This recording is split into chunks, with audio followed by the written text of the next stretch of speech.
উপস্থিত সম্মানিত কবি সাহিত্যিকবৃন্দ, সবাইকে আমার শুভেচ্ছা, সালাম। আমার লেখা শিরোনাম এত ভালোবাসো কেন। পাঠ করছি আমি রাশিদা আক্তার লেডি।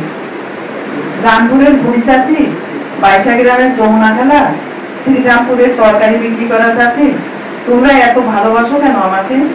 যেমন ভালোবাসতো ছোট্টবেলায় লাউড়ি গ্রামের সেই ঋষি ভিকারিনী, রামনাথপুরের ঋষি ভিকারিনী, অনিলের মা।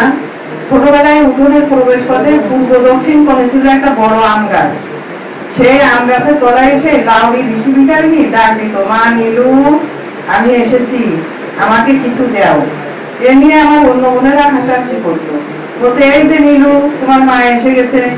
ভিকারিরা জানতো নীলুমা দৌড়ে গিয়ে ঘর থেকে চাউল বের করে এনে দেবে, চাউল না চাল বের করে এনে দেবে। কখনো বলবে না পারবো না, হবে না, দেবো না ইত্যাদি। তাই তারা দরদ ভরা মুখে আমাকে ডাকতো মা নীলু। এই ডাক আমার কানে মধুর মতো লাগতো। তারপর শৈশব গেছে, কৈশোর গেছে, জীবনের খানিকটা পথ পাড়িয়ে এসেছি। এখন কর্মব্যস্ততায় দিন চলে যায়।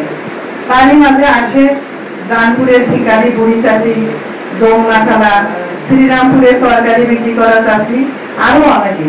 জানি না তাদেরকে আমি কতটুকু ভালোবেসেছি, কতটুকু উপকার করেছি, অথচ তারা আমাকে দিয়েছে অফুরন্ত ভালোবাসা, যা জীবনে কখনোই ভুলবার নয়। আমি যদি অফিসে যাবো বলে খুব ব্যস্ততার মাঝে ঘরের দরজা দিয়ে রেডি হতে থাকি, তবে তারা বসে থাকে, বলে মাকে না দেখে যাবো না। যত দেরি হয় হোক, মায়ের মুখটা না দেখে গেলে সারাদিন খুব কষ্ট পাবো।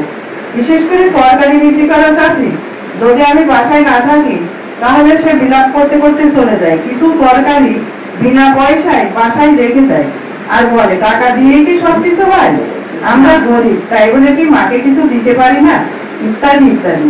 আমি অবাক হয়ে যাই, অচেনা অজানা এসব গরিব দুঃখী নারী ভিকারীদের স্নেহ ভালোবাসা দেখি। তখন মনে হয় আমার জীবন সার্থক।